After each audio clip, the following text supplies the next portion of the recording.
So hello guys, welcome back to Chess with Ayush, and today I will be teaching you how you can play chess. Today I will not be teaching you how you can improve or defeat other players.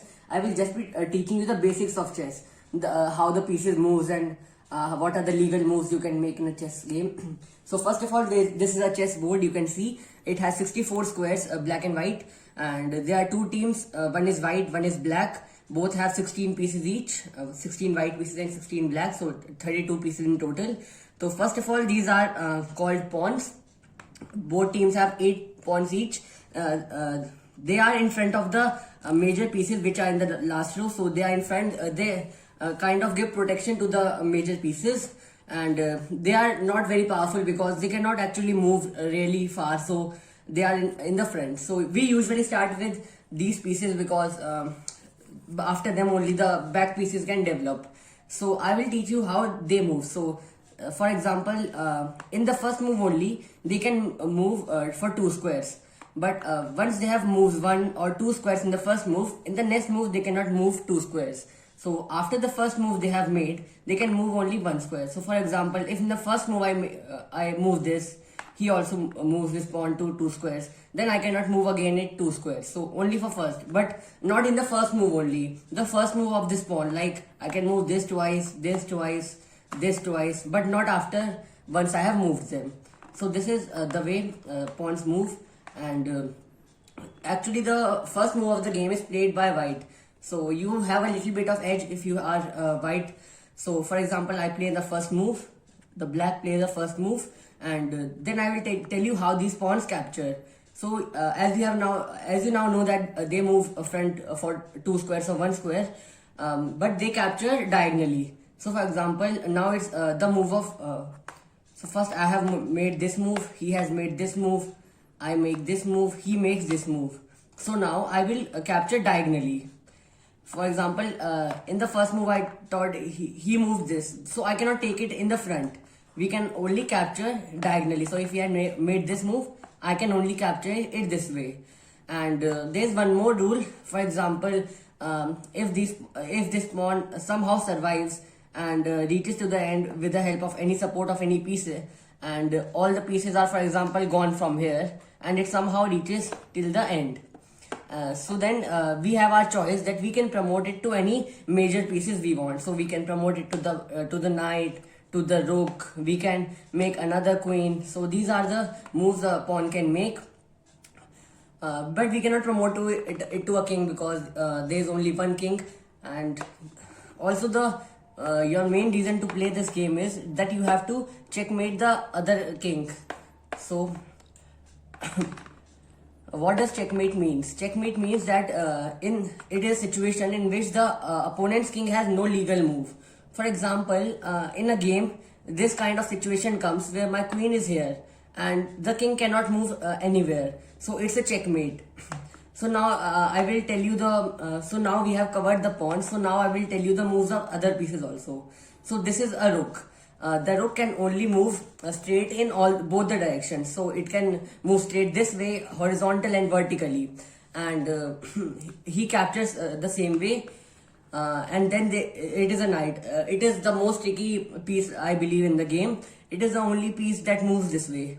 It can move two places in the front and then one left. It can also move 2 places to the left and then 1 step, or 2 places in the right and then left. So it's 2.5. It moves like that. And unlike other pieces, like if you have to bring a rook to the front, you have to first move the pawn, then bring the rook here, then here. But it's not like that. In the case of a knight, you can simply jump it from the other pieces and bring it to the front. So we can also sometimes fork it. For example, when if my knight is here and his 2 pieces are here, so in this condition his both pieces are attacked, 1, 2 and 2.5. The queen is attacked, and 1, 2, 2.5. This bishop is also attacked. So in this case he can only save 1 piece and I can capture the other piece. So this is why a knight can be very useful if you use it in the correct way. And the next we have bishops. Both have 2 bishops. One is black colored and one is white. like here also they also have one black and one white bishop. The bishops move diagonally, so they can move in this way and this way, and they cannot move straight or like the knight or the pawn.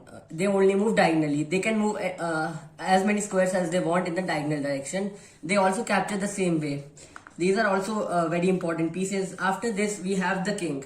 The king is usually in its guard, and we have to save it. As I told you, we have to try to protect the king from getting checkmated. And the king only moves one square, so it can move here, here, here, here, and one square in all the directions. And next of all, we have the queen. Queens are considered as the most powerful pieces in the game. They can move in all the directions, be diagonally, straight, horizontally, in all the directions they can go. So we usually protect them in the starting. We don't develop them so early. For example, in the starting we begin with knights or pawns, but we don't bring them out early because they can be attacked and they can be captured. So we usually protect them and bring them at the right moment. So they are also, you can say that, more important than the king, because if you have to win, you need them to checkmate the opponent. So these were the pieces, and now I have to tell you some rules. The rules are, for example, if you have moved the knight and pushed the pawn, for example, he has also did the same. Now you bring the bishop, he also bring the bishop, and now it's such a condition where your king and your rook, they haven't moved, because I told you first the knight moves the pawn, the bishop, his knight, his pawn, his bishop, and now your king hasn't moved, neither your rook. So now there is a move called castling. In this move, your king moves two squares to his left or to the right. So as I told you in the beginning, you must be thinking that I told that the king can only move one square. Yes, it can only move one square, but in this special condition, it can move two squares to here, and the rook can also jump from it and go here. This is called castling. This can only be done in a situation where there is nothing in between the king and the knight, and between the king and the rook. So for example, in this condition we have nothing in between them, so it is called castling. So the king here has moved two squares, so it will be called a short castle. There is one more situation in which we can castle. For example, in this condition our knight moves, and then our bishop, and also our queen. So this is the same situation. There is nothing between the rook and the king, so we can also castle here. But in this situation, the king has to move two squares only, and this is called long castle, because the rook has here it moved only two squares, but here it has to move three squares. So it comes here, and this is called the long castle. Similarly, on the other hand, here if there's nothing between the king and the rook, here also they can castle. So this is the rule of castling. And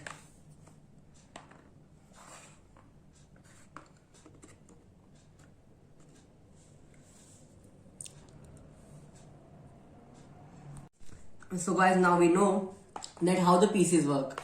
The pawns move to one square, the knights work to 2.5 squares. In each of the direction they can move here, here, here, or they can also come back. The bishops work diagonally, the queen works straight diagonally, and this way the rooks work straight and diagonally. So now I will to end a game we need a winner, and to decide who won the game, as I told you in the start of the video, I told you that the king is the most important piece in this game, but it cannot move much, so it cannot safeguard itself. So the other pieces, the duty of other pieces is to guard the king, and whose king is the most insecure loses the game. For example, if one's king has no legal moves, the game ends, and the person whose king is safe and wins the game. So there are two rules. First is a check, and second is a checkmate. So for example, if he makes this move, so my queen can now come here, and as I told you, the queen can work horizontally and diagonally. So in the horizontal, horizontal way, it is looking to the king, and in its vision the king is there. So now the queen is attacking the king, and the king has to move, and in this situation it's a check to the king. So now either the opponent can block it with this move or has to move its king. So for example, if it's blocked, so my queen has to come. So, but now the opponent's king is really insecure and it can be a target. So, for example, later in the game, something happened and it's this kind of a situation, and somehow my queen enters here, and now you can see that it's a check to the king. But where can the king go? It can, as I told you in the start, either he can block it. No, he cannot block it. Either or he can move his king. The king has only two legal moves here, but no, king cannot go there because they are also guarded by the queen. As I told you, the king can only move one square. So here, king can also not take here because bishop is diagonally guarding the queen. So the king has no legal move and the black loses the game because its king has no legal move. And in this case, black loses. And this is the whole point of the game, that you have to checkmate the opponent so that his king has no legal move and you win the game. So guys, this was the video. I hope you enjoyed it and you have now learned how to play chess. So share it with other people and like it if you like my video.